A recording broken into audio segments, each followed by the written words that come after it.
ಶ್ರೀಗುರುಭ್ಯೋ ನಮಃ. ಹರಿ ಓಂ. ಜನ್ಮಾದ್ಯಸ್ಯ ಯತೋನ್ಮಯಾದಿತರತಶ್ಚಾರ್ಥೇಷ್ವಭಿಜ್ಞಸ್ವರಾಟ್ ತೇನೇ ಬ್ರಹ್ಮಹೃದಾಯಾದಿಕವಯೇ ಮುಹ್ಯಂತಿ ಯಂ ಸೂರಯಃ. ತೇಜೋ ವಾರಿಮೃದಾಂ ಯಥಾ ವಿನಿಮಯೋ ಯತ್ರ ತ್ರಿಸರ್ಗೋ ಮೃಷಾ ಧಾಮ್ನಾ ಸ್ವೇನ ಸದಾ ನಿರಸ್ತಕುಹಕಂ ಸತ್ಯಂ ಪರಂ ಧೀಮಹಿ. ಸೃಷ್ಟಿಸ್ಥಿತ್ಯಪ್ಯಯೇಹ ನಿಯತಿದುಷಿತಮೋ ಬಂಧಮೋಕ್ಷಾಶ್ಚ ಯಸ್ಮಾತ್ ಅಸ್ಯ ಶ್ರೀ ಬ್ರಹ್ಮರುದ್ರಪ್ರಭೃತಿಸುರನರದ್ವೀಷಶತ್ರುತ್ಮಕಸ್ಯ ವಿಷ್ಣೋರ್ವ್ಯಸ್ತಾಃ ಸಮಸ್ತಾಃ ಸಕಲಗುಣನಿಧಿಃ ಸರ್ವದೋಷವ್ಯಪೇತಃ ಪೂರ್ಣಾನಂದಾವ್ಯಯೋ ಯೋ ಗುರುರಪಿ ಪರಮಃ ಚಿಂತಯೇತಂ ಮಹಾಂತಂ.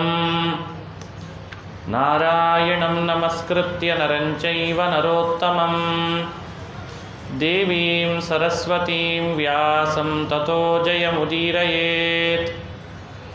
ಅಭ್ರಮಂ ಭಂಗರಹಿತಂ ಅಜಡಂ ವಿಮಲಂ ಸದಾ ಆನಂದತೀರ್ಥಮತುಳಂ ಭಜೆ ತಾಪತ್ರಯಾಪಹಂ.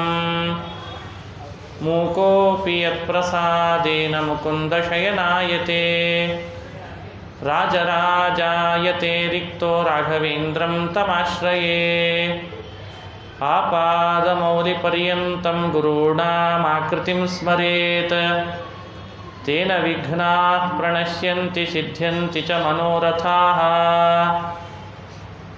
ಶ್ರೀ ಹರಿವಾಯು ಗುರುಗಳ ಚರಣಾರವಿಂದಗಳಲ್ಲಿ ಭಕ್ತಿಪೂರ್ವಕ ಪ್ರಣಾಮಗಳನ್ನು ಅರ್ಪಿಸಿ, ನಿನ್ನೆ ತಿಳಿಸಿದಂತೆ ದಕ್ಷ ಪ್ರಜಾಪತಿಯ ಮನೆಯಲ್ಲಿ ಬಹಳ ದೊಡ್ಡ ಯಜ್ಞ ಸಮಾರಂಭ ಅಂತ ಮಾಡಿದ. ಆದರೆ ಯಜ್ಞ ಪೂರ್ತಿ ಆಗಲಿಲ್ಲ ಅಂತದೆ ಭಾಗವತ.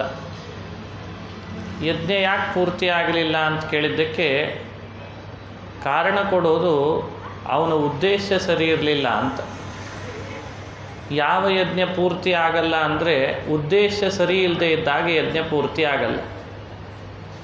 ದಕ್ಷನ ಉದ್ದೇಶ ಶಿವನಿಗೆ ಅವಮಾನ ಮಾಡಬೇಕು ಅಂತ ಹೇಳೇ ಇತ್ತಂತೆ. ಹೀಗಾಗಿ ದಕ್ಷನ ಮನೆಯಲ್ಲಿ ಯಜ್ಞ ಪ್ರಾರಂಭ ಆಯಿತು, ಆದರೆ ಪೂರ್ತಿ ಆಗಲಿಲ್ಲ ಅಂತ. ಒಬ್ಬ ಮಹಾತ್ಮರನ್ನು ಅವಮಾನಿಸ್ಲಿಕ್ಕೆ ಅಂತ ಮಾಡೋ ಯಜ್ಞ ಅದು ಪೂರ್ತಿ ಆಗಲಿಕ್ಕೆ ಹೇಗೆ ಸಾಧ್ಯ? ಈ ಸಂದೇಶವನ್ನು ನಮಗೆ ಚಿಂತನೆ ಮಾಡಿಸ್ತಾರೆ. ಮಹಾತ್ಮರನ್ನು ಅವಮಾನಿಸುವ ಉದ್ದೇಶದಿಂದ ಕಾರ್ಯಗಳನ್ನು ಮಾಡಬೇಡ್ರಿ, ಅಂಥವುಗಳು ಮಧ್ಯದಲ್ಲೇನೆ ಅಡೆತಡೆ ಬಂದು ನಿಂತೋಗ್ತದೆ ಅನ್ನೋ ಸಂದೇಶವನ್ನು ಭಾಗವತ ಚಿಂತನೆ ಮಾಡಿಸ್ತದೆ. ಇನ್ನೊಂದು, ಸತೀದೇವಿ ಯಜ್ಞದಲ್ಲಿ ತಾನು ಪಾಲ್ಗೊಂಡ್ಲು, ಶಿವ ಮಾತ್ರ ಆ ಯಜ್ಞಕ್ಕೆ ಬರಲೇ ಇಲ್ಲ. ಶಿವನಿಗೆ ಆಹ್ವಾನ ಇಲ್ದಿದ್ದಕ್ಕೆ ಬರಲಿಲ್ಲ, ಸತಿಗೆ ಆಹ್ವಾನ ಬೇಕಿಲ್ಲ ನನಗೆ ಅಂತ ಬಂದ್ಲಂತೆ. ಭಾಗವತ ಹಾಗೆ ಉಲ್ಲೇಖ ಮಾಡ್ತದೆ.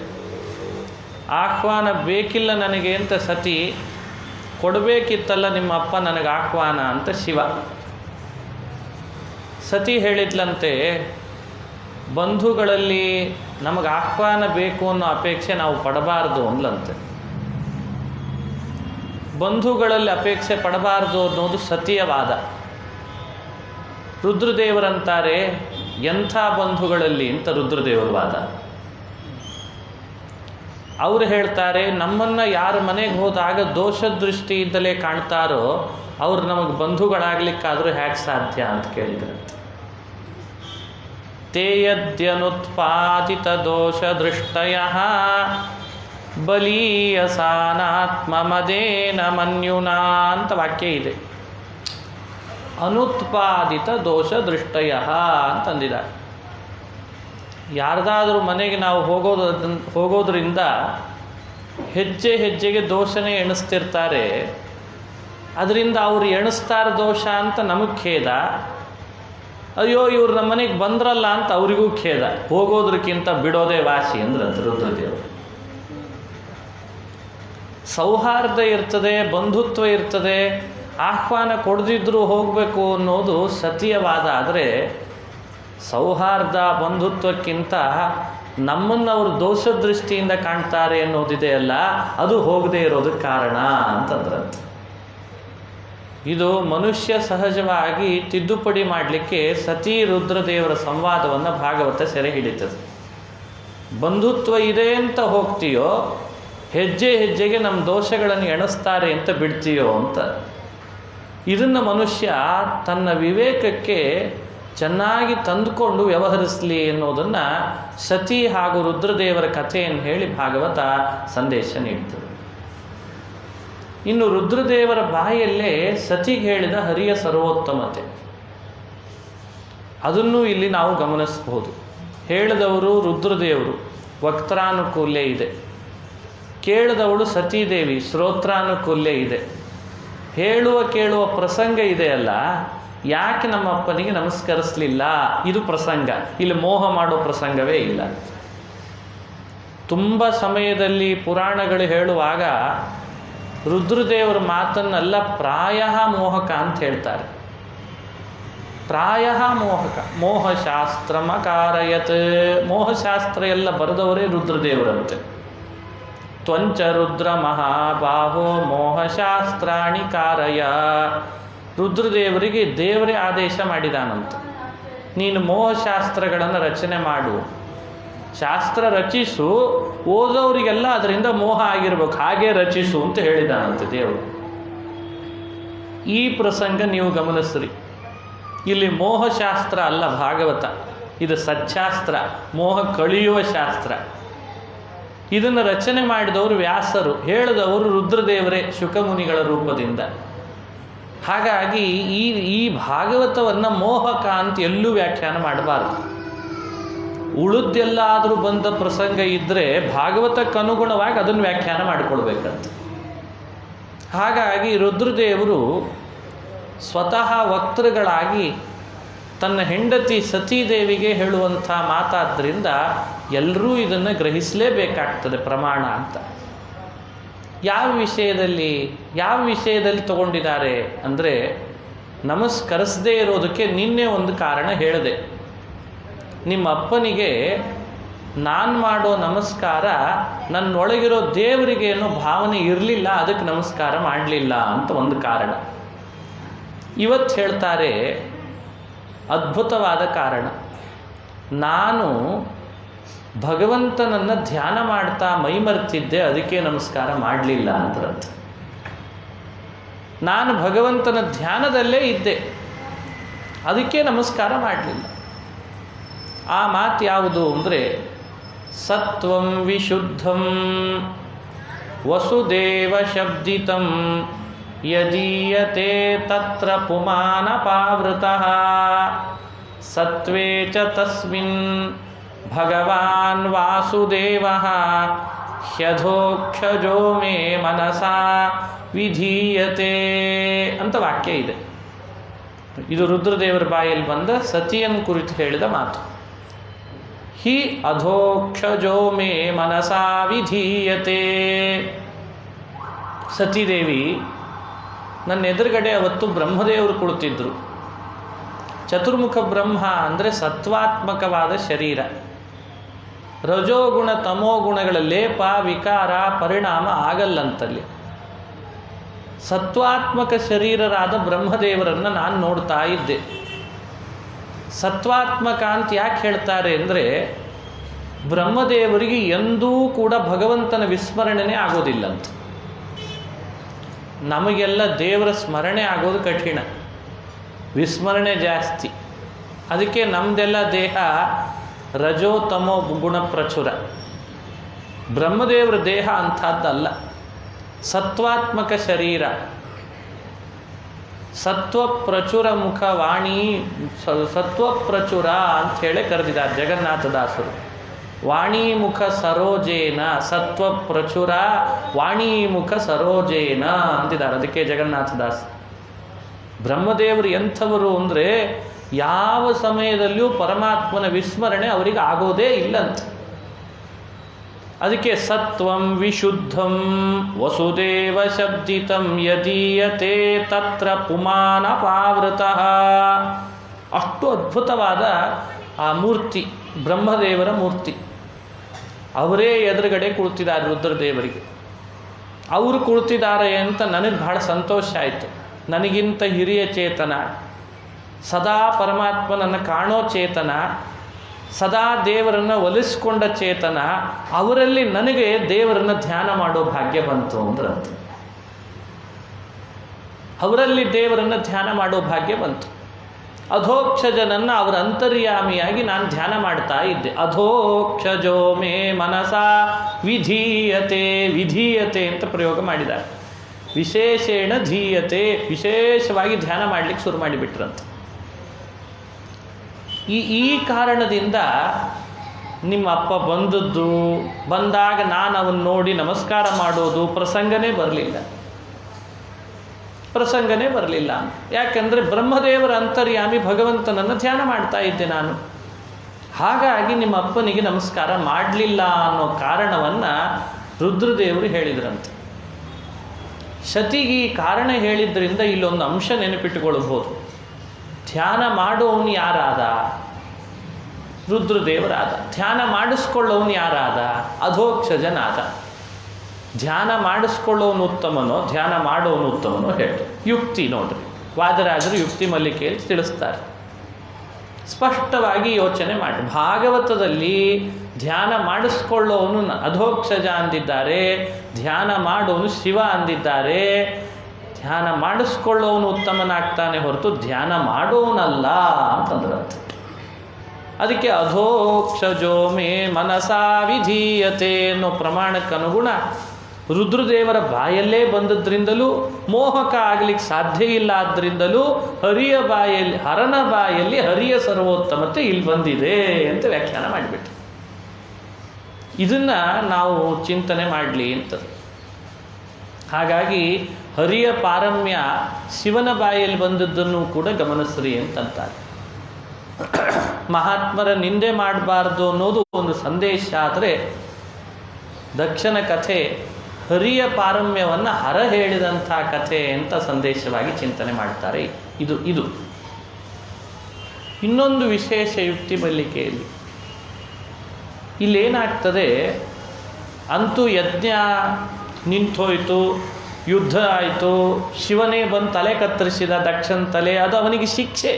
ಮಹಾತ್ಮರು ದ್ರೋಹ ಮಾಡಿದ್ದಕ್ಕೆ ಶಿಕ್ಷೆ ಕೊಟ್ಟ. ಇದೆಲ್ಲ ಕಥೆ ನಡೀತು. ಆದರೆ ಮುಂದುವರೆದ ಭಾಗದಲ್ಲಿ 4ನೇ ಸ್ಕಂದ ಹೇಳ್ತದೆ, ಈ ಸಮಯದಲ್ಲಿ ವಿಷ್ಣುನೂ ಬರಲಿಲ್ಲ, ಬ್ರಹ್ಮನೂ ಬರಲಿಲ್ಲ ಯಜ್ಞಕ್ಕೆ. ಶಿವ ಬಂದ, ಆಹ್ವಾನ ಇಲ್ಲ ಅಂತ ಬಂದಿರಲಿಲ್ಲ ಮೊದಲು, ಆಮೇಲೆ ಬಂದ, ಶಿಕ್ಷೆ ಕೊಡ್ಲಿಕ್ಕೆ ಬಂದ. ಯಜ್ಞಕ್ಕೆ ಬರಲಿಲ್ಲ, ಶಿಕ್ಷೆ ಕೊಡ್ಲಿಕ್ಕೆ ಬಂದ ದಕ್ಷನಿಗೆ. ಆದರೆ ಆ ಸಮಯದೊಳಗೆ ಭಾಗವತ ಒಂದು ಅನುಸಂಧಾನ ಮಾಡ್ತದೆ. 3 ತಾನೇ ದೇವತೆಗಳು ಪ್ರಸಿದ್ಧರಾದವರು, ಬ್ರಹ್ಮ, ವಿಷ್ಣು, ಮಹೇಶ್ವರ ಅಂತ. ಅದರಲ್ಲಿ 2 ಆಹ್ವಾನ ಕೊಟ್ಟಿದ್ದಂತೆ ದಕ್ಷ. ಅವ್ರು ಯಾಕೆ ಬರಲಿಲ್ಲ ಅಂತ ಪ್ರಶ್ನೆ.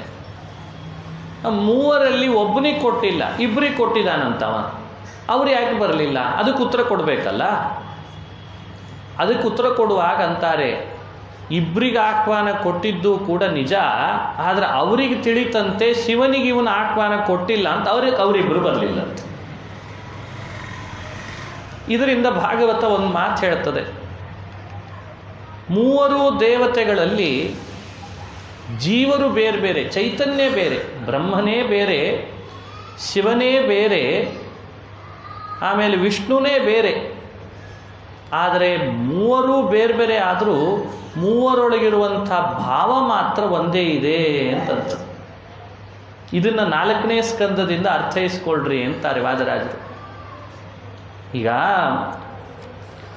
ತ್ರಯಾಣಾಂ ಏಕಭಾವಾನಾಂ ಯೋ ನಪಶ್ಯತಿ ವೈಭಿದಾಂ ಸರ್ವಭೂತಾತ್ಮನ ಬ್ರಹ್ಮನ್ ಸಶಾಂತಿ ಮಧಿಗಚ್ಚತಿ ಅಂತ 4ನೇ ಸ್ಕಂದದ ಮಾತು.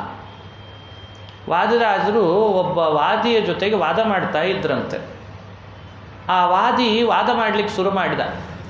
ಎಲ್ಲರೂ ಒಂದೇ ಅಂದ ಅವನು. ಬ್ರಹ್ಮನೂ ಅವನೇ, ಶಿವನೂ ಅವನೇ, ವಿಷ್ಣುನೂ ಅವನೇ ಅಂತಂದ.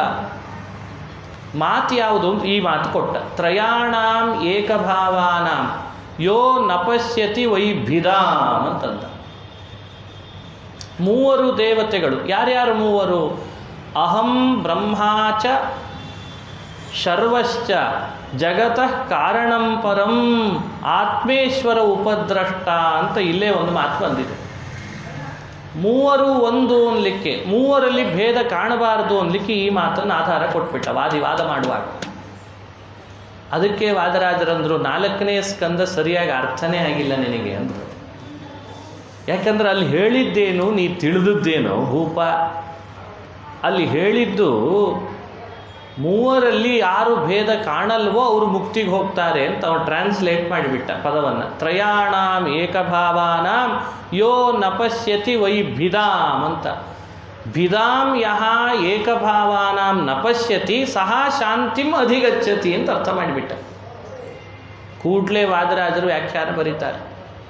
ದೇವತೆಗಳು ಮೂವರು ಒಂದಾಗಿದ್ದರೆ ಆಹ್ವಾನ ಕೊಟ್ಟದ್ದು ಶಿವನಿಗೆ, ಅದು ವಿಷ್ಣುವಿಗೆ ಬ್ರಹ್ಮನಿಗೆ ಅಂತ ಹೇಳಿ ಶಿವನಿಗೆ ಆಹ್ವಾನ ಬಂದಿಲ್ಲ ಅನ್ನೋದನ್ನು ಹ್ಯಾಕೆ ಕೊಡಿಸ್ತೀಯಾ?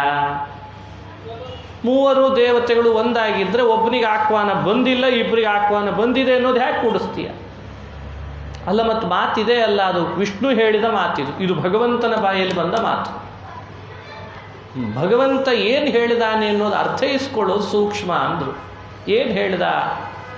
ಕೇಳಿದ್ರಂತೆ ಸಲಿಗೆಯಿಂದ ಹೋಗಿ, ನೀವು ಯಾಕೆ ಬರಲಿಲ್ಲ? ಆಹ್ವಾನ ಕೊಟ್ಟಿದ್ದಲ್ಲ ದಕ್ಷ ಪ್ರಜಾಪತಿ ನಿಮಗೆ ಅಂದರೆ, ವಿಷ್ಣು ಹೇಳ್ದ, ನಾವೇನೋ ಹೊರಡೋಣ ಅಂತಿದ್ವಿ, ಶಿವನಿಗೆ ಆಹ್ವಾನ ಆತ ಕೊಟ್ಟಿಲ್ಲ ಅಂತ ಸುದ್ದಿ ಬಂತು, ಅದಕ್ಕೆ ಬಿಟ್ವಿ ಅಂತ ಹೇಳಿದ್ನಂತ. ಈಗ ಹೇಳ್ರಿ, ಇಲ್ಲಿ ಜೀವೈಕ್ಯ ಹೇಳೋದೋ ಬ್ರಹ್ಮೈಕ್ಯ ಹೇಳೋದೋ, ಅಥವಾ ಮೂವರೂ ನಾವು ಬೇರೆ ಬೇರೆನೇ ಇದ್ದೇವೆ ಭಾವೈಕ್ಯ ಹೇಳೋದು ಅಂತ ಕೇಳ್ತಾರೆ ವಾದರಾಜ. ಹಾಗಾಗಿ ತ್ರಯಾಣಾಂ ಏಕಭಾವಾನಾಂ ಯೋ ನಪಶ್ಯತಿ ವೈಭಿದಾಂ ಅಂದರೆ, ಮೂವರು ನಾವು ದೇವತೆಗಳು ಭಿನ್ನ ಭಿನ್ನರಾದರೂ ನಮ್ಮೊಳಗಿರುವ ಭಾವದಲ್ಲಿ ಯಾರೂ ಭೇದ ಕಾಣಬಾರದು ಅಂತ ಅರ್ಥ. ಏಕಭಾವಾನಾಂ ಅಂತ ಶಬ್ದ ಇದೆ, ಭಾವ ಶಬ್ದ ಬಿಟ್ಬಿಟ್ರೆ ಅರ್ಥ ಏನಾದೀತು ಹೇಳಿ. ಹಾಗಾದರೆ ಮನಸ್ಸಿನ ಅಭಿಪ್ರಾಯ ಐಕ್ಯ ಇದೆ ಎನ್ನುವುದರೇ ಹೊರತು ಚೈತನ್ಯದಲ್ಲಿ ಐಕ್ಯ ಅಲ್ಲ. ಎಷ್ಟು ಸುಲಭವಾಗಿ ಚಿಂತನೆ ಮಾಡಿಸ್ತಾರೆ ಮಹಾನುಭಾವರು. ಇದು ನಮಗೆ ಕೊಡೋ ಸಂದೇಶ. ಶಿವನೇ ಬೇರೆ, ಬ್ರಹ್ಮನೇ ಬೇರೆ, ವಿಷ್ಣುನೇ ಬೇರೆ. ಆದರೆ ಶಿವ ವಿಷ್ಣು ಬ್ರಹ್ಮ ಮೂವರೊಳಗಿರುವಂಥ ಭಾವ ಮಾತ್ರ ಒಂದಿದೆ ಅಂಥೇಳಿ ಎಲ್ಲರೂ ತಿಳಿಬೇಕಂತ. ಒಂದೇ ಇರ್ತದೆ ಅವರು. ಯಾಕಂದರೆ ನಾವೆಲ್ಲ ಶಿವಭಕ್ತರು ಅಂಥೇಳಿ ವಿಷ್ಣು ಭಕ್ತರನ್ನ ದ್ವೇಷ ಮಾಡಿದರೆ ಆಗ ಶಿವನೂ ಒಲಿಯಲ್ಲ, ವಿಷ್ಣುನೂ ಒಲಿಯಲ್ಲ. ನಾವೆಲ್ಲ ವೈಷ್ಣವರು ಅಂಥೇಳಿ ಶಿವಭಕ್ತರನ್ನು ದ್ವೇಷ ಮಾಡಿದ್ರೆ ಅವರು ಶಿವಭಕ್ತರು ನಮ್ಮ ಹತ್ರ ಸೇರಬಾರ್ದು. ಏನು ಹಿಂಗಂದ್ರೆ ಹಣೆ ಬಾರ. ತ್ರಯಾಣಾಂ ಏಕಭಾವಾನಾಂ ಯೋ ನ ಪಶ್ಯತಿ ವೈಭಿದಾಂ. ಅವರವರ ದೇವತೆಗಳ ಭಾವನೆ ಹೊಂದಿರುವಾಗ ಅರ್ಥೈಸ್ಕೊಳ್ಳದಂಥ ಈ ಭಕ್ತರು ಅನ್ನಿಸ್ಕೊಂಡವರು ಭೇದ ಕಾಣ್ರೆ ಹೇಗಪ್ಪ ಮುಕ್ತಿ ಪಡಿಲಿಕ್ಕೆ ಸಾಧ್ಯ? ಹೀಗೆ ಅರ್ಥ ಮಾಡಿಕೊಳ್ಬೇಕು ಚಿಂತನೆ ಅಂತ ವ್ಯಾಖ್ಯಾನ ಮಾಡಿದ್ದಾರೆ. ಆದ್ದರಿಂದ ಶಿವಭಕ್ತರಾಗಲಿ ವಿಷ್ಣು ಭಕ್ತರಾಗಲಿ ಶಿವ ವಿಷ್ಣುವಿನ ಒಳಗಿರುವ ಐಕಮತ್ಯವನ್ನು ಮಾತ್ರ ತಿಳಿಲೇಬೇಕು. ಅವ್ರು ಎಂದಿದ್ರೂ ಒಂದೇ ಮನಸ್ಕರು, ಒಂದೇ ಭಾವವುಳ್ಳವರು ಅಂತ ಈ ಸಂದೇಶವನ್ನು ಕೊಡಲಿಕ್ಕೂ ಭಾಗವತದ ಈ ಪ್ರಸಂಗ ಬಂದಿದೆ ಅಂತ ವ್ಯಾಖ್ಯಾನ ಮಾಡ್ತಾರೆ. ಇನ್ನು 4ನೇ ಸ್ಕಂದದಲ್ಲಿ ಇಂಥವು ತುಂಬ ಇದೆ. ಇದಾದ ಮೇಲೆ ಬಂದ ಕಥೆ, ಜನನ್ಯಾಭಿಹಿತ ಪಂಥಾಃ ಸವೈ ನಿಶ್ರೇಯಸಾಯತೆ. ಇದು ಪ್ರಸಿದ್ಧವಾದ ಕಥೆ, ಧ್ರುವನ ಉಪಾಖ್ಯಾನ. ದಕ್ಷನ್ ಚರಿತ್ರೆ ಆದಮೇಲೆ ಬರೋದು ಧ್ರುವನ ಉಪಾಖ್ಯಾನ. ಇಲ್ಲಿ ತಿಳಿಬೇಕಾದ ಸಂದೇಶ ಏನು ಅಂದರೆ, ಮನುಷ್ಯರಾಗಿ ಭೂಮಿಗೆ ಜನಿಸಿದಾಗ ತಾಯಿ ಹೇಳುವ ಮಾತು ಎಲ್ರಿಗೆ ಶ್ರೇಯಸ್ಕರ. ಇದು ಭಾಗವತದಿಂದ ತಿಳಿಸ್ಬರುವ ಮೊದಲನೇ ಸಂದೇಶ. ಯಾಕಂದರೆ ತಾಯಿನೇ ಹೇಳ್ತಾಳೆ ಧ್ರುವಕುಮಾರನಿಗೆ 2 ಸಂದೇಶ ಹೇಳ್ತಾಳೆ ತಾಯಿ. ನಿನಗೆ ಆ ಸಿಂಹಾಸನದ ಆಸೆ ಇದೆ ತಾನೇ, ಹಾಗಾದರೆ ಆರಾಧಯಾಧೋಕ್ಷಜಪಾದ ಪದ್ಮಂ ಯದೀಚ್ಛಸೆ ಧ್ಯಾಸನಮುತ್ತಮೋ ಯಥಾ.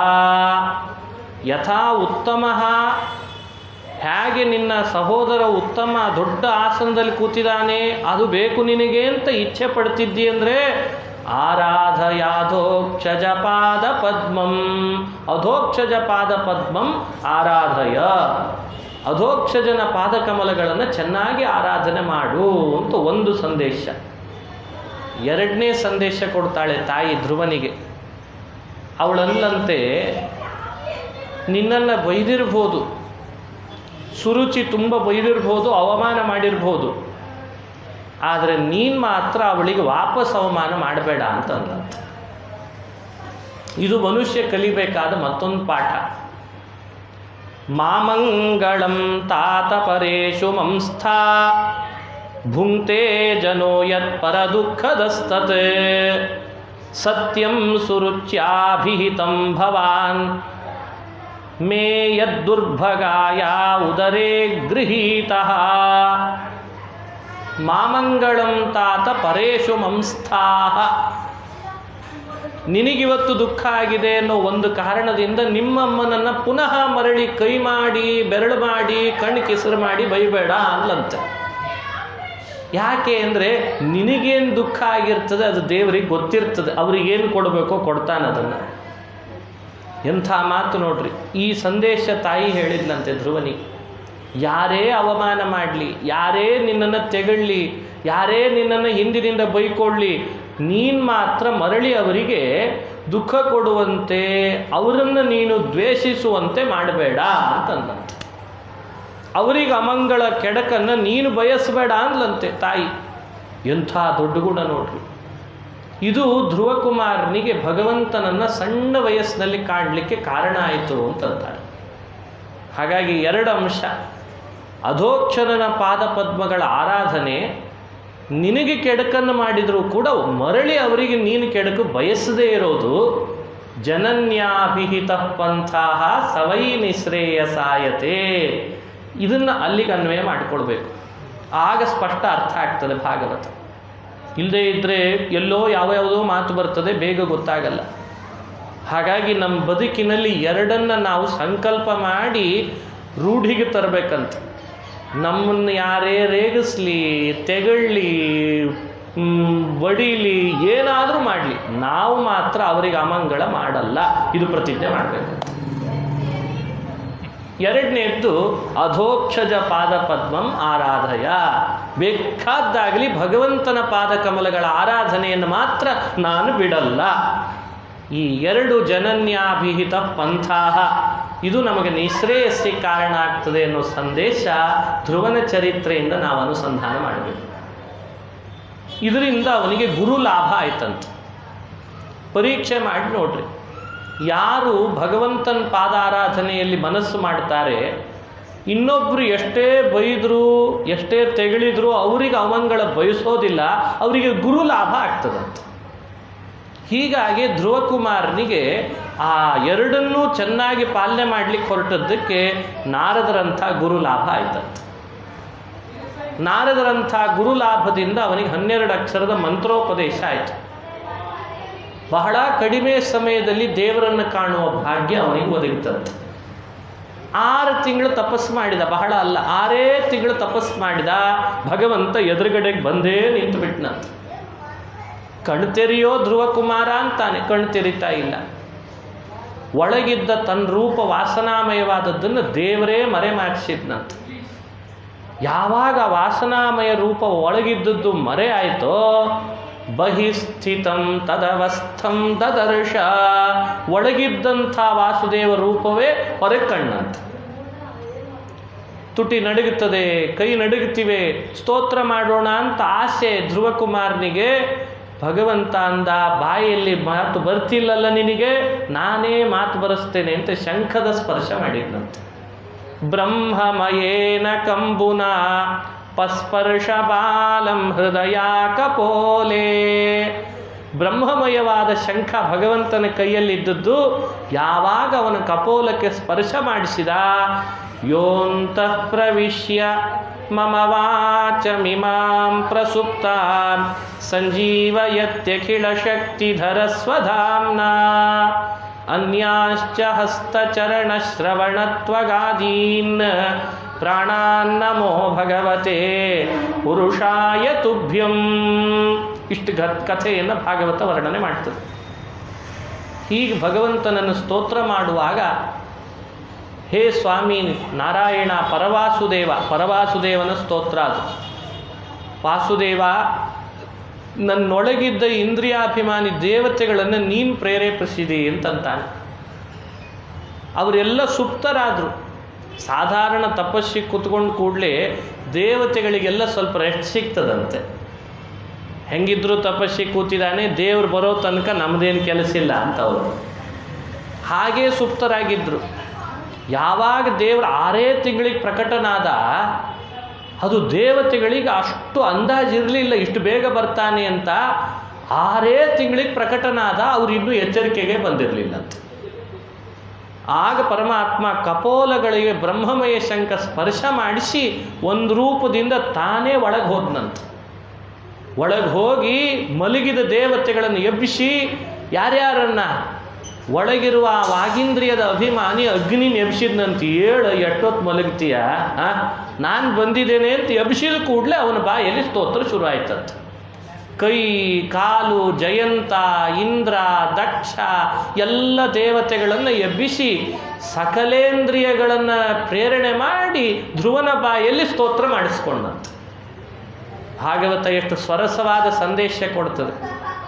ಭಗವಂತ ಇಚ್ಛೆ ಪಟ್ಟರೆ ದೇವರನ್ನು ನಾವು ಸ್ತೋತ್ರ ಮಾಡಲಿಕ್ಕೆ ಸಾಧ್ಯ ಅಷ್ಟೇ. ಅವನು ಪ್ರೇರಣೆ ಮಾಡಿದರೆ ಅವನು ಸ್ತೋತ್ರ ಮಾಡ್ತೇವೆ. ಎಲ್ರಿಗೂ ದೇವರ ಸ್ತೋತ್ರ ಮಾಡಲಿಕ್ಕೆ ಆಗ್ತದ?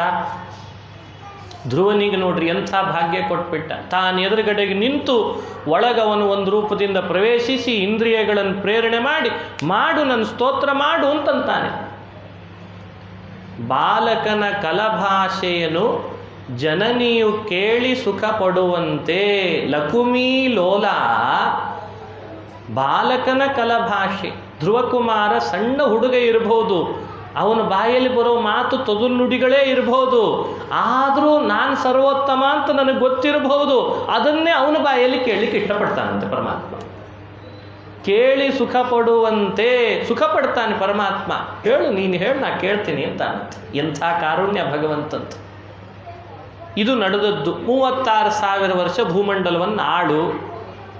ಮುಂದೆ ನಿನಗೆ ಶಿಂಶುಮಾರ ಮಂಡಲ ಅಂತಿದೆ, ಅಲ್ಲೊಂದು ಸ್ಥಾನ ಕಲ್ಪಿಸ್ತೇನೆ, ಎಲ್ಲ ಋಷಿಗಳಿಗೆ ದಿಕ್ಸೂಚಿಯಾಗುವಂತ ಧ್ರುವನನ್ನು ಎತ್ತರ ಕರ್ಕೊಂಡು ಹೋಗ್ಬಿಟ್ನಂತೆ ಭಗವಂತ. ಇಷ್ಟು ಕಥೆ. ಇಲ್ಲೊಂದು ಪ್ರಸಂಗ ನೆನಪಿಸ್ಕೊಳ್ಬೇಕು. 6 ತಿಂಗಳ ತಪಸ್ಸಿನಲ್ಲಿ ದೇವರು ಕಂಡ ಪ್ರಸಂಗವನ್ನು ಬಹಳ ಸೂಕ್ಷ್ಮವಾಗಿ ಹೇಳ್ತಾರೆ. ಸಾಮಾನ್ಯ ತಪಸ್ಸಿ ಕೂತವರಿಗೆಲ್ಲ ದೇವತೆಗಳು ಬಂದು ವಿಘ್ನ ಮಾಡೋದು ಹೆಚ್ಚು. ಇಂದ್ರ ಮೊದಲು ಕಾಯ್ತಿರ್ತಾನೆ, ನನ್ನ ಪದವಿಯಲ್ಲಿ ಕೇಳಿಬಿಡ್ತಾನೋ ಅಂತವ. ಅದಕ್ಕೆ ಇವನಿಗೂ ವಿಘ್ನ ಮಾಡ್ಲಿಕ್ಕೆ ತೊಡಗಿದ್ದಂತೆ ಇಂದ್ರ. ತಕ್ಷಣ ಪರಮಾತ್ಮ ಇಂದ್ರನನ್ನು ಬರ ಹೇಳಿದ್ನಂತೆ, ನೋಡು ಅದು ಸಣ್ಣ ಕೂಸು, ಉಳಿದವ್ರಿಗೆ ಮಾಡಿದಷ್ಟು ವಿಘ್ನ ಮಾಡಬೇಡ ಅನ್ನಂತ. 4ನೇ ಸ್ಕಂದದಲ್ಲಿ ಇದನ್ನು ನಾವು ಬಹಳ ಸೂಕ್ಷ್ಮವಾಗಿ ಗಮನಿಸಬೇಕು ಅಂತಾರೆ. ಆಚಾರ್ಯ ತಾತ್ಪರ್ಯ ಬರೀತಾರೆ. ಎಂಥ ಅದ್ಭುತ ನೋಡ್ರಿ. ನೋಡು, ಉಳಿದವರಷ್ಟು ವಿಘ್ನ ಈತನಿಗೆ ಮಾಡಬೇಡ ಅನ್ನಂತೆ ಪರಮಾತ್ಮ. ಅಲ್ಲ, ಮತ್ತೆ ತಪಸ್ಸಿ ಕೂತಿದ್ದಾನೆ, ತಪಸ್ಸಿ ಕೂತಾಗ ನಾವು ಮಾಡಬೇಕಲ್ಲ ಅಂದರೆ, ಇರಲಿ ನನಗೆ ಗೊತ್ತು ತಪಸ್ಸಿ ಕೂತಾಗ ನೀವು ಹೋಗ್ತೀರಿ ಅಂತ ನಮಗೆ ಗೊತ್ತು, ಆದರೂ ಬೇರೆಯವ್ರಿಗೆ ಮಾಡೋದಕ್ಕೆ ಮಾಡಬೇಡ ಅನ್ನಂತ. ದೇವ ಊಚುಹು ಅಂತ ಹೇಳ್ತಾರೆ. ಆಯಿತು ಅಂತ ಒಪ್ಪಿದ್ರಂತವರೆಲ್ಲ.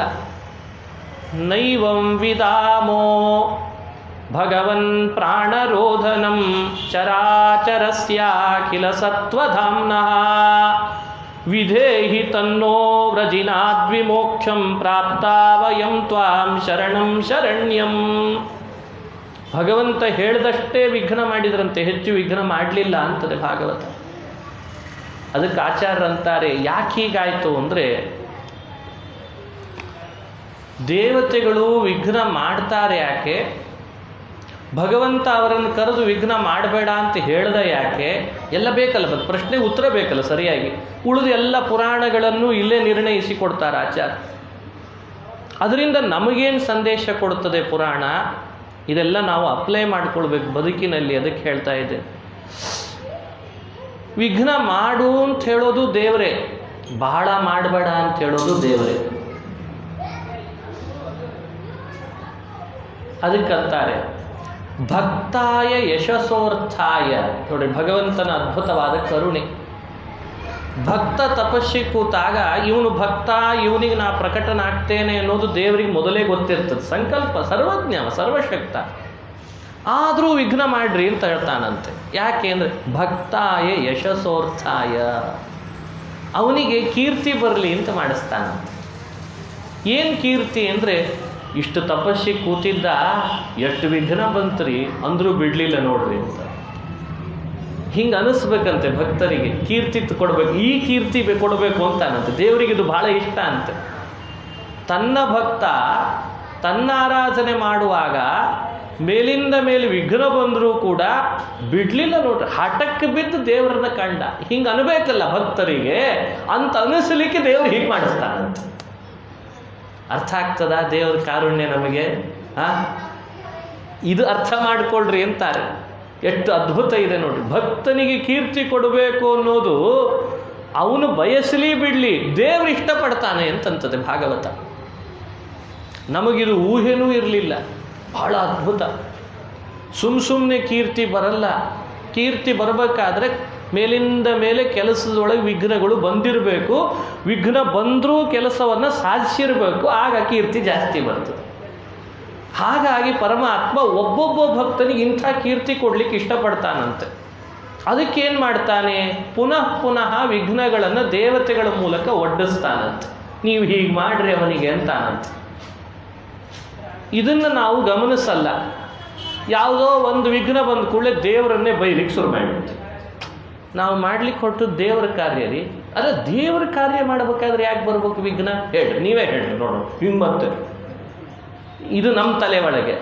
ಭಗವಂತ ಅಂತಾನೆ ವಿಘ್ನ ಕೊಡ್ತೇನೆ, ನೀನು ಅದಕ್ಕೆ ಮನಸ್ಸು ಸೋಲ್ಬೇಡ, ಮುಂದುವರಿಸು, ಸ್ವಲ್ಪರಲ್ಲಿ ಮುಂದೆ ಹೋಗ್ತಿರ್ತೀಯ, ಕಾರ್ಯ ಸಿದ್ಧಿಸ್ಕೋ, ಸಿದ್ಧಿಸಿದ್ರಿಂದ ಜಾಸ್ತಿ ಕೀರ್ತಿ ಬರ್ತದೆ ಅಂತ ದೇವರಂತಿರ್ತಾನೆ. ನಾವು ನೋಡಿದರೆ ಒಂದು ವಿಘ್ನ ಬಂದಿರ್ತದಲ್ಲ ಶುರು ಮಾಡಿದ್ವೇ ಇದೆ. ಎಂಥ ಅದ್ಭುತವಾದ ಮಾತು ಇದು. ಕಾರುಣ್ಯ ಚಿಂತನೆ ಅಂತಾರೆ ತಾತ್ಪರ್ಯದಲ್ಲಿ ಆಚಾರ್ಯ. ಇಂಥವು ಬಹಳ ಕಡೆ ಮಾಡ್ತಾನಂತೆ ಪರಮಾತ್ಮ. ಹೀಗಾಗಿ ಎರಡು ರೀತಿ ದೇವತೆಗಳು ಯೋಚನೆ ಮಾಡಿರ್ತಾರಂತೆ. ಸಜ್ಜನರು ಕಾರ್ಯ ಮಾಡುವಾಗಲೂ ವಿಘ್ನ ಮಾಡ್ತಾರೆ ದೇವತೆಗಳು, ದುರ್ಜನರ ಕಾರ್ಯ ಮಾಡುವಾಗಲೂ ವಿಘ್ನ ಮಾಡ್ತಾರೆ. ದುರ್ಜನರ ತಪಸ್ಸಿಗೆ ವಿಘ್ನ ಬುದ್ಧಿಪೂರ್ವಕವಾಗಿ ತಡೆ ಮಾಡಲಿಕ್ಕೆ, ಅಡೆತಡೆ ಮಾಡಬೇಕು ಅಂತ ಹೇಳಿ ಮಾಡಿರ್ತಾರಂತೆ. ಸಜ್ಜನರ ಕಾರ್ಯ ಮಾಡುವಾಗ ಮಾತ್ರ ವಿಘ್ನ ಮಾಡೋದು ಅವರಿಗೆ ಕೀರ್ತಿ ಬರಲಿ ಅಂತ ಮಾಡ್ತಾರಂತೆ. ಹಾಗಾಗಿ ಪುರಾಣಗಳಲ್ಲಿ ಸಜ್ಜನರ ತಪಸ್ಸಿ ಕೂತಾಗ ದೇವತೆಗಳು ವಿಘ್ನ ಮಾಡಿದರು ಅಂತ ಎಲ್ಲೇ ಬರಲಿ, ಅದು ಆ ಭಕ್ತನಿಗೆ ಕೀರ್ತಿ ಕೊಡ್ಲಿಕ್ಕೆ ಮಾಡಿದರು ಅಂತ ಅದನ್ನು ನಿರ್ಣಯಿಸ್ಕೊಳ್ರಿ ಅಂತ ಚಿಂತನೆ ಮಾಡ್ತಾರೆ. ಇದು ಒಂದು ಅಂಶ. ಇದರ ಮೇಲಿನ ಅಂಶ ಈಗ ಹೇಳಿದ್ನಲ್ಲ, ಅದು ಸಣ್ಣ ಹುಡುಗ ಬೇರೆಯವರಿಗೆ ಮಾಡಿದಷ್ಟು ವಿಘ್ನ ಮಾಡಬೇಡ ಅಂತ ಬೇರೆ ಅಂದ್ಬಿಟ್ಟಂತೆ ಭಗವಂತ. ಇದು ಮೇಲಿನ ಅಂಶ ನೋಡ್ರಿ. ಪರಮಾತ್ಮನಿಗೆ ನಮಗಿಂತ ಸರ್ವಜ್ಞ ಆದ್ದರಿಂದ ತಿಳಿದಿರ್ತದೋ ಇಲ್ಲೋ. ಕೂತವನು ಸಣ್ಣ ವಯಸ್ಸಿನವನೋ ದೊಡ್ಡ ವಯಸ್ಸಿನವನೋ, ತುಂಬ ಸಶಕ್ತನೋ, ತುಂಬ ಸಶಕ್ತ ಹೌದೋ ಅಲ್ಲೋ ಎಲ್ಲ ಗೊತ್ತಿರ್ತದೆ. ಅದನ್ನು ಹೇಳೇ ದೇವತೆಗಳಿಗೆ ಹೇಳ್ತಿರ್ತಾನಂತ. ಜಾಸ್ತಿ ಮುಳ್ಳು ಹಾಕಬೇಡ್ರಿ ಅವನಿಗೆ, ಒಂದು 2-3 ಮುಳ್ಳು ಹಾಕಿ ಮುಗಿಸಿಬಿಡ್ರಿ ಅಂತ. ಹೀಗೆ ಭಗವಂತನ ಕಾರುಣ್ಯ ಚಿಂತನೆಯನ್ನು ಮಧ್ವಾಚಾರ್ಯ ತಾತ್ಪರ್ಯದಲ್ಲಿ ಮಾಡಿಸ್ತಾರೆ ಧ್ರುವನ ಕಥೆ ಹೇಳುವಾಗ. ಅದಕ್ಕೆ ಅವನ ಕರುಣೆಗೆ ಸಮಾನ ಜಗತ್ತಿನಲ್ಲಿ ಯಾರೂ ಇಲ್ಲ ಅಂತ. ಅದಕ್ಕೆ ನಮ್ಮ ಬದುಕಿನಲ್ಲಿ ನಾವು ಅಶಕ್ತರು, ಅಲ್ಪರು, ಏನು ಉಪಯೋಗ ಇಲ್ಲ ಅಂತ ನಮಗಿಂತ ಚೆನ್ನಾಗಿ ದೇವರಿಗೆ ನಮ್ಮ ಬಗ್ಗೆ ಗೊತ್ತಿರ್ತದೆ. ಆದರೂ ಕೆಲಸದಲ್ಲಿ ದೇವರ ಪ್ರೀತಿಗೆ, ದೇವರ ಆರಾಧನೆಯಲ್ಲಿ ತೊಡಗಿದಾಗ ಸ್ವಲ್ಪ ವಿಘ್ನ ಬರೋಸೋ ಹಾಗೆ ಮಾಡ್ತಾನಂತೆ. ಅದನ್ನು ಚೂರು ದಾಟಿಬಿಟ್ಟ ಅಂದರೆ ಆ ಕೀರ್ತಿ ಅವನಿಗೆ ಕೊಡಿಸ್ತಾನೆ. ದೇವರಿಗೆ ಲಾಭ ಇಲ್ಲ, ದೇವತೆಗಳಿಗೆ ಲಾಭ ಅಲ್ಲ ಅದು. ಇದು ಧ್ರುವೋಪಾಖ್ಯಾನದಲ್ಲಿ ಭಾಗವತ್ ತಾತ್ಪರ್ಯದ ಕಡೆಗೆ ಸ್ವಲ್ಪ ಗಮನ ಹರಿಸಿದರೆ ಭಗವಂತನ ಕಾರುಣ್ಯ ಎಂಥದ್ದು ಅಂತ ನಮಗೆ ಅನುಸಂಧಾನಕ್ಕೆ ಬರ್ತದೆ. ಆಮೇಲೆ ನಮ್ಮ ಕಾರ್ಯದಲ್ಲಿ ನಾವು ಪ್ರವೃತ್ತಿ ಮಾಡುವಾಗ ಅದು ಒಳ್ಳೆಯ ಧರ್ಮದ ಕೆಲಸ, ದೇವರ ಕೆಲಸ ಅಂತಾದಾಗ ಮಧ್ಯದಲ್ಲಿ ವಿಘ್ನ ಬಂದರೆ ಇದನ್ನು ನೆನಪಿಸ್ಕೊಂಡಾದರೂ ಮುಂದುವರಿಬೇಕಾಗ್ತದೆ. ಓಹೋ, ದೇವರು ನನ್ನ ಪರೀಕ್ಷೆ ಮಾಡ್ತಿದ್ದಾನೆ, ಈಗ ನಾನು ಹಿಂದೆ ಹಾಕಬಾರ್ದು, ಇದನ್ನು ನೆನಪಿಸ್ಕೊಂಡಾದ್ರೂ ಮುಂದುವರಿಲಿಕ್ಕಾಗ್ತದೆ. ಈ ತಿಳುವಳಿಕೆಯನ್ನು ತಾತ್ಪರ್ಯ ಚಿಂತನೆ ಮಾಡಿಸ್ತದೆ. ಇವೆಲ್ಲ ವಿಶೇಷ ಭಾಗವತ ಅನುಸಂಧಾನ ಮಾಡುವವರಿಗೆ. ಆಮೇಲೆ ಸುರುಚಿ ಕಾಡಿಗೆ ಹೋದ್ಲು, ಉತ್ತಮ ಕಾಡಿಗೆ ಹೋದ, ಯುದ್ಧ ಮಾಡಿ ಅಲ್ಲೇ ಹತನಾದ. ಉತ್ತಾನಪಾದನ ರಾಜ್ಯ ಎಲ್ಲ ಧ್ರುವನಿಗೆ ಬಂತು. ಶಿಂಶುಮಾರ ತನ್ನ ಮಗಳನ್ನು ಕೊಟ್ಟು ವಿವಾಹ ಮಾಡಿಸಿದ. ವಾಯು ತನ್ನ ಮಗಳನ್ನು ವಿವಾಹ ಮಾಡಿದ ಕೊಟ್ಟು. ಇಳ ಮತ್ತು ಭ್ರಮಿ ಇಂತಿಬ್ಬರು ಹೆಂಡತಿಯರು. ವತ್ಸರ ಕಲ್ಪ ಅಂತ ಮಕ್ಕಳನ್ನು ಪಡೆದ ಧ್ರುವ. 36,000 ವರ್ಷ ಭೂಮಿಯನ್ನು ಆಳಿದ್ದಲ್ಲದೆ ಶಿಂಶುಮಾರ ಮಂಡಲದಲ್ಲಿ ಇವತ್ತು ಧ್ರುವ ಮೆರಿತಾ ಇದ್ದಾನೆ ಅಂತ ಕಥೆ ಹೇಳ್ತದೆ. ಅದನ್ನು ವಿಜಯಧ್ವಜರು ಸಂಗ್ರಹಿಸುವಾಗ ಅಂತಾರೆ, ಪಶುಪತಿರಪಿ ಪ್ರೇಕ್ಷಾ ದಕ್ಷೋ ಅವಾಪ ಮಹದುನ್ನತಿಂ ಸಕಲ ಜನತಾ ವಂದ್ಯಂ ಸ್ಥಾನಂ ಧ್ರುವೋ ಅವಾಪ ಯದನುಗ್ರಹಾತ್ ಪೃಥುರಪಿ ಮಹೀ ದೋಹಾತ್ ಪೃಥ್ವೀ. ಇದೆಲ್ಲ ವಿಜಯಧ್ವಜರ ಮಾತು. ಪಶುಪತಿರಪಿ ಪ್ರೇಕ್ಷಾ ದಕ್ಷ ಅವಾಪ ಮಹದುನ್ನತಿಂ. ಧ್ರುವ ಯದನುಗ್ರಹಾತ್ ಉತ್ತಮಂ ಲೋಕಂ ಅವಾಪ. ಸಣ್ಣ ವಯಸ್ಸಿನವನಾದರೂ ಧ್ರುವಕುಮಾರ ಅಷ್ಟು ಸಣ್ಣ ವಯಸ್ಸಿನಲ್ಲಿ ಇಷ್ಟು ಎತ್ತರಕ್ಕೆ ಹೋಗಬೇಕಾದ್ರೆ ಭಾಗವತ ಧರ್ಮ ಭಗವದ್ ಅನುಗ್ರಹ ಬಿಟ್ಟು ಬೇರೆ ಏನು ಕಾರಣ ಅಂತ ಕೇಳ್ತಾರೆ. ಈ ಯಾರೋ ಮೈಗೆಲ್ಲ ಬಣ್ಣ ಹಚ್ಕೊಂಡು ಕುಣಿದಿರ್ತಾರ, ಮರುದಿನ ಪೇಪರ್ನಲ್ಲೇ ಹಾಕ್ತಾರೆ ಧ್ರುವತಾರೆ ಅಂತ ಹಾಕಿರ್ತಾರೆ. ಸಂಬಂಧನೇ ಇಲ್ಲ. ಸುಮ್ಮನೆ ಪೇಪರಲ್ಲಿ ಹಾಕಬೇಕು, ಒಂದೇನೋ ಒಂದು ವಿಶೇಷಣ ಕೊಡ್ಬೇಕಲ್ಲ. ಅವನೇನು ಭಾಗವತ ಧರ್ಮ ಓದಲಿಲ್ಲ, ಭಾಗವತ ಕೇಳಲಿಲ್ಲ, ಭಗವಂತನ ಆರಾಧನೆ ಮಾಡಲಿಲ್ಲ, ಆದ್ರೆ ಅವನಿಗೆ ವಿಶೇಷಣ ಮಾತ್ರ ಧ್ರುವತಾರೆ. ಅವ್ರು ಯಾಕೆ ಧ್ರುವತಾರೆ, ಯಾಕೆ ಈ ಶಬ್ದ ನೀವ್ಯಾಕೆ ತಗೊಂಡ್ರಿ ಅದನ್ನು ಪೇಪರ್ನವರು? ಅರೇ, ಭಗವಂತ ಲೋಕದಲ್ಲಿ ಶಿಂಶುಮಾರ ಮಂಡಲದಲ್ಲಿ ವಿರಾಜಮಾನಾದ ಧ್ರುವ ಭಗವಂತನನ್ನು 6 ತಿಂಗಳ ಆರಾಧನೆ ಮಾಡಿ ಓಂ ನಮೋ ಭಗವತೆ ವಾಸುದೇವಾಯ ಅನ್ನೋ ಮಂತ್ರದಿಂದ ಪಡೆದನೇ ಹೊರತು ಅವ ಮೈಗೆ ಬಣ್ಣ ಹಚ್ಕೊಂಡು ಮೇಲೆ ಹೋದದ್ದಲ್ಲ. ಹಾಗಾಗಿ ಮನುಷ್ಯ ಎತ್ತರಕ್ಕೆ ಹೋಗೋದು ಅಂದ್ರೆ ಏನೋ ತಿಳ್ಕೊಂಡ್ಬಿಟ್ಟಿದ್ದಾರೆ ಇತ್ತೀಚೆಗೆ. ಇದು ನೋಡಿ ಆದರೂ ಅರ್ಥ ಮಾಡ್ಕೊಳ್ಬೇಕು. ಎತ್ತರಕ್ಕೆ ಮನುಷ್ಯ ಹೋಗಲಿಕ್ಕೆ ದೇವರ ಅನುಗ್ರಹ ಬಿಟ್ಟು ಮತ್ತೊಂದು ಕಾರಣ ಇಲ್ಲ. ಇದೆಲ್ಲ ಧ್ರುವೋಪಾಖ್ಯಾನದಲ್ಲಿ ಸಂದೇಶ. ಇನ್ನು ಪೃಥು ಚಕ್ರವರ್ತಿಯ ಕಥೆ, ಪುರಂಜನನ ಕಥೆ ಎಲ್ಲ ಬರ್ತದೆ 4ನೇ ಸ್ಕಂದದಲ್ಲಿ. 5ನೇ ಸ್ಕಂದದಲ್ಲಿ ಹೇಳುವಾಗ ಸಮಯ ಆಗ್ತಾ 5ನೇ ಸ್ಕಂದದಲ್ಲಿ ಹೇಳುವಾಗ ಪ್ರಿಯವ್ರತನ ಚರಿತ್ರೆಯನ್ನು ತಿಳಿಸ್ತಾರೆ. ಪ್ರಿಯವ್ರತನ ರಾಜನ ವಂಶದಲ್ಲಿ ನಾಭಿ ಅಂತ ಬಂದ. ನಾಭಿರಾಜನ ಯಾಗದೊಳಗೆ ಭಗವಂತನೇ ಪ್ರಕಟನಾದ ಅಂತದೆ ಭಾಗವತ. ಎಲ್ಲ ಋತ್ವಿಜರು ಸ್ತೋತ್ರ ಮಾಡುವಾಗ ಅಂದ್ರಂತೆ, ಸ್ವಾಮಿ ನಿನ್ನ ಸದೃಶನಾದ ಮಗನನ್ನು ಬೇಕು ಅಂತ ಅಪೇಕ್ಷಿಸಿ ಯಾಗ ಮಾಡಿದಾನೆ. ಅವನಿಗೆ ಮಕ್ಕಳಿರಲಿಲ್ಲ, ಮಕ್ಕಳು ಬೇಕಾಗಿತ್ತಷ್ಟೇ. ಭವಾದೃಶೀಂ ಪ್ರಜಾಂ ಆಶಾಸಾನಃ ಏಷಃ. ನೋಡ್ರಿ, ಎಲ್ಲ ಋತ್ವಿಜರು ಬ್ರಾಹ್ಮಣರು ವೇದ ತಿಳಿದ ವೇದಜ್ಞರು ಭವಾದೃಶೀಂ ಪ್ರಜಾಂ ಆಶಾಸಾನಃ ಅಂತಂದ್ಬಿಟ್ರಂತ. ನಿನಗೆ ಸದೃಶನಾದ ಒಬ್ಬ ಪ್ರಜೆ ಬೇಕು ಅಂತ ಅಭಿಲಾಷೆಯಲ್ಲಿ ಯಾಗ ಮಾಡಿದ್ದಾನೆ ಅಂದ್ಬಿಟ್ರಂತ. ಆಗ ಪರಮಾತ್ಮ ಹೇಳ್ದ, ಮತ್ಸದೃಶೋ ಅಹಮೇವ ಅಂತಂದಂತ. ನನಗೆ ಸದೃಶ ನಾನೇ, ಮತ್ತೊಬ್ರು ಯಾರಿಲ್ಲ. ಬ್ರಾಹ್ಮಣರು ನಿಂಬಾಯಲ್ಲಿ ಭವಾದೃಶಿ ನನಗೆ ಸದೃಶನಾದ ಮಗ ಬೇಕು ಅಂತ ಅಂತಿದ್ದೀರಿ, ನಿಂಬಾಯಲ್ಲಿ ಬಂದದ್ದು ಸುಳ್ಳಾಗುವ ಹಾಗಿಲ್ಲ. ನನಗಿನ್ನೊಬ್ಬ ಸದೃಶ ಯಾರು ಇಲ್ಲ, ನಾನೇ ಮಗನಾಗಿ ಬರ್ತೇನೆ ಎನ್ನುತ್ತೆ ಭಗವಂತ. ಇದು 5ನೇ ಸ್ಕಂದದಲ್ಲಿ ಬರೋ ಅಂಶ. ದೇವರಿಗೆ ಸದೃಶ ದೇವರೇ ಅಲ್ವೇ. ಅಪಾಸ್ತಂ ರಸೋ ಯೋಷ್ಟಮಃ. ಪರಮಾತ್ಮನಿಗೆ ಮತ್ತೊಬ್ಬ ಸದೃಶ ಇಲ್ಲ.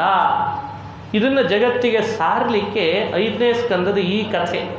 ಅದಕ್ಕೆ ದೇವರೇ ಮಗನಾಗಿ ಬಂದಂತೆ ಅವನಿಗೆ ನಾಭಿರಾಜನ ಮನೆಯಲ್ಲಿ. ಅವನೇ ಋಷಭ ಅಂತ ಆದ. ಋಷಭ ನಾಮಕ ಪರಮಾತ್ಮನನ್ನು ಸ್ಮರಣೆ ಮಾಡ್ರಿ ಅಂತ ವ್ಯಾಖ್ಯಾನ ಮಾಡ್ತದೆ. ಅವನು ಭೂಮಂಡಲವನ್ನು ಆಳುವಾಗ ಅಂಜನಾಭ ಅಂತ ಈ ಖಂಡದ ಹೆಸರಂತೆ. ಅಂಜನ ಅಂದರೆ ಕಪ್ಪು. ಸಂಸ್ಕೃತದಲ್ಲಿ ಕಾಡಿಗೆಗೆ ಅಂಜನ ಅಂತ ಹೆಸರು. ಆಭ ಅಂದರೆ